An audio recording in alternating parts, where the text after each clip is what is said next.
क्या दुश्मन हमारी ये जो गैर मुस्तहकम सूरत हाल है इसका फायदा उठा सकता है, इसको इस्तेमाल कर सकता है और कर रहा है? बिल्कुल कर सकता है और कुछ हद तक कर भी रहा है, और वो हमारा दुश्मन नंबर 1 हिंदुस्तान है। बता दें कि रूस में एक मीटिंग के दौरान रूसी राष्ट्रपति व्लादिमीर पुतिन ने इस बात को साफ कर दिया है कि मिनिस्ट्रीज, एजेंसीज और एडमिनिस्ट्रेशन के जो तमाम लोग हैं वो अब विदेशी गाड़ियों का इस्तेमाल जो है वो कर रही हैं। इसके अलावा चीन भी इनके खाली किए हुए कारखानों का इस्तेमाल कर रहा है और वहां पर अपनी गाड़ियों को असेंबल करके उस तरह से भारत ने मेड इन इंडिया और लोकल फॉर वोकल की बात कही है। अब उसी तर्ज पर रूस का हमने चाइना के मुंह में पानी आ रहा है क्योंकि इनके पास कोई बिजनेस है नहीं आज की डेट में।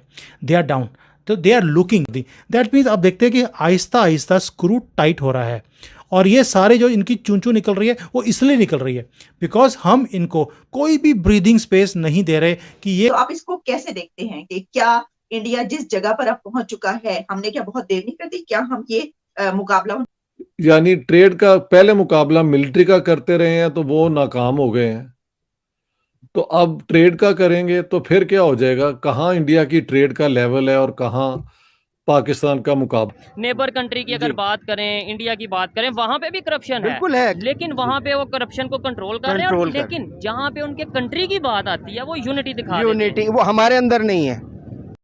दोस्तों, पाकिस्तान के मीडिया में आए दिन हिंदुस्तान में चल रहे किसी न किसी खबर को लेकर चर्चाएं काफ़ी तेज होते रहती हैं। जैसा कि आप इस क्लिप में देख रहे होंगे, पाकिस्तान की मीडिया हिंदुस्तान में होने वाले हर एक हलचल पर नज़दीक से निगाह रखती है और इसके बारे में वो बात करते हैं और पाकिस्तान से रिलेट करने की कोशिश करते हैं कि पाकिस्तान और हिंदुस्तान में इतना अंतर क्यों और कैसे है। और मेरा काम है पाकिस्तान में हो रहे हलचल को आपके सामने प्रेजेंट करना। तो अगर आपको ये वीडियो अच्छा लगे तो वीडियो को लाइक कर दीजिएगा, इसे अपने लोगों में शेयर कर दीजिए, और अगर आपने अभी तक हमारे चैनल को सब्सक्राइब नहीं किया है तो चैनल को सब्सक्राइब जरूर कर लीजिएगा। तो चलिए सुनते हैं इस पूरी परिचर्चा को। कि रूस में एक मीटिंग के दौरान रूसी राष्ट्रपति व्लादिमीर पुतिन ने इस बात को साफ कर दिया है कि मिनिस्ट्रीज, एजेंसीज और एडमिनिस्ट्रेशन के जो तमाम लोग हैं वो अब विदेशी गाड़ियों का इस्तेमाल जो है वो नहीं करेंगे, बल्कि उनकी जगह पर वो रूस में बनी गाड़ियों का इस्तेमाल करेंगे। इससे पहले भी रूसी राष्ट्रपति भारत के मेड इन इंडिया की तारीफ कर चुके हैं और अब वो अपने देश में भी इसी मॉडल को लागू करने वाले हैं। दरअसल हाल ही में रूस के कुछ मिनिस्ट्रीज, एजेंसीज और एडमिनिस्ट्रेशन की तरफ से विदेशी कारों की खरीद को लेकर परमिशन मांगी गई थी, जिसके बाद रूस ने साफ कर दिया है कि वो अब किसी भी विदेशी गाड़ी की खरीद की अनुमति नहीं देगा, बल्कि उसकी जगह पर जो स्वदेशी गाड़ियां हैं उनकी खरीद जो है की जाएगी रही हैं। इसके अलावा चीन भी इनके खाली किए हुए कारखानों का इस्तेमाल कर रहा है और वहां पर अपनी गाड़ियों को असेंबल करके हमने चाइना के मुंह में पानी आ रहा है क्योंकि इनके पास कोई बिजनेस है नहीं आज की डेट में। दे आर डाउन, तो they are looking, they are searching for partners, they are looking for businesses. इसलिए इन्होंने पहले अपने BYD जो इनकी बहुत बड़ी कंपनी है, यहाँ पे सेल्स हो नहीं रही, तो ये चाहते हैं कि भारत में इन्वेस्टमेंट की जाए। भारत ने बंद कर दिया उसको, नहीं चाहिए, बाहर निकलो यहाँ से। उसके बाद अब हमने क्या किया, अब देखिए इनके जो लैपटॉप थे, इनके मोबाइल थे, इनके जो ऑल इन वन PC होते हैं, ये पूरे यहाँ से बन के भारत में जाते थे क्योंकि ये सस्ते में बनाते हैं, बल्क में बनाते हैं। फिर थोड़ी सी गवर्नमेंट की भी बहुत सपोर्ट है क्योंकि जो रॉ मटेरियल्स हैं वो गवर्नमेंट उनको सप्लाई करती है बहुत कम पैसों में, तो इनकी जो कॉस्ट ऑफ प्रोडक्शन है वो बहुत कम आती है और ये भर देते हैं इंडियन मार्केट को। इसलिए इंडियन जो बिजनेसमैन है वो बोलते हैं कि अगर हम खुद बनाएंगे वो महंगा मिलेगा, क्यों ना चाइना से सस्ता मिल रहा है वहीं से ले लो। बात भी सही है। हिंदुस्तान ने बोला नहीं चलेगा भैया, बंद करो, इंपोर्ट नहीं होने देंगे हम। अब जो ये डिसीजन भारत ने लिया है, it is so good, I can't tell you क्यों। अब ये सभी चीज़ों का जो यूनिट हैं वो अब लगेंगे भारत में। तो आप इसको कैसे देखते हैं कि क्या इंडिया जिस जगह पर अब पहुंच चुका है, हमने क्या बहुत देर नहीं कर दी? क्या हम ये मुकाबला, यानी ट्रेड का पहले मुकाबला मिलिट्री का करते रहे हैं तो वो नाकाम हो गए हैं, तो अब ट्रेड का करेंगे तो फिर क्या हो जाएगा? कहाँ इंडिया की ट्रेड का लेवल है और कहाँ पाकिस्तान का मुकाबला। कहना कि ये हम ईरान से ट्रेड करेंगे क्योंकि हम इंडिया से मुकाबला कर रहे हैं, ये सिर्फ शो करता है कि ये अनप्रोफेशनल लोग हैं जिनको तवाज़ुन नहीं पता कि बात के अंदर बात जब होती है तो फोकस के अंदर एक खास किस्म की जुबान, एक खास किस्म की अप्रोच होती है। ये इंडिया के साथ मुकाबला तो नहीं है, ये तो ट्रेड पॉलिसीज पाकिस्तान की बेहतर करने को है। इसका इंडिया से मुकाबला करने की क्या जरूरत है?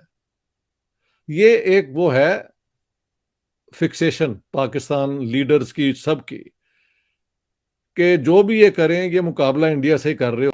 नेबर कंट्री की अगर बात करें, इंडिया की बात करें, वहां पे भी करप्शन बिल्कुल है, लेकिन वहां पे वो करप्शन को कंट्रोल कर रहे हैं। लेकिन जहां पे उनके कंट्री की बात आती है वो यूनिटी दिखा यूनिटी वो हमारे अंदर नहीं है। हमारे यहाँ पे पॉलिटिशियन अभी 2 दिन पहले हमारे जो फॉरेन मिनिस्टर है वो स्टेटमेंट देते हैं हम अफगानिस्तान के अगेंस्ट, तालिबान के अगेंस्ट जो उनसे एक्शन करेंगे। आज हमारे इमरान खान साहब जो एक्स प्राइम मिनिस्टर हैं वो कहते हैं कि भाई तालिबान तो प्रो पाकिस्तानी है। मतलब हम आपस में ही बटे हुए हैं। बेसिकली हम कभी कौम होते थे, अभी हम हजूम है। अच्छा, 18 साल बाहर रहे हैं, वहाँ पे इंडियन भी होंगे, क्या एक्सपीरियंस है उनमें और हम में डिफरेंस? मैं जब भी कोई ऐसा पाकिस्तानी मिलता है जिसका फॉरेन एक्सपीरियंस हो, जो बाहर रह के आया हो, मैं ये जानना चाहता हूँ कि वो पाकिस्तानी इंडियंस के बारे में या इंडिया के लोगों की सोच के बारे में क्या राय रखते हैं, क्या फ़र्क क्या है हम में और उनमें? They are unity, they are nation. अच्छा, वी आर नॉट नेशन। तो हम तो यहाँ पे हजूम है भाई, हम सिर्फ एक हजूम है। हम तो मोस्टली यहाँ पे है भी मुस्लिम। वक्त की रोटी कमाकर खाना आवाम के लिए बाकायदा बहुत मुश्किल अमल बन चुका है। ऐसे में जो दहशतगर्दी सर उठा रही है, ये दहशतगर्दी का मुनज़्ज़म होना कितना खतरनाक साबित हो सकता है? और क्या दुश्मन हमारी ये जो गैर मुस्तहकम सूरत हाल है इसका फायदा उठा सकता है, इसको इस्तेमाल कर सकता है और कर रहा है?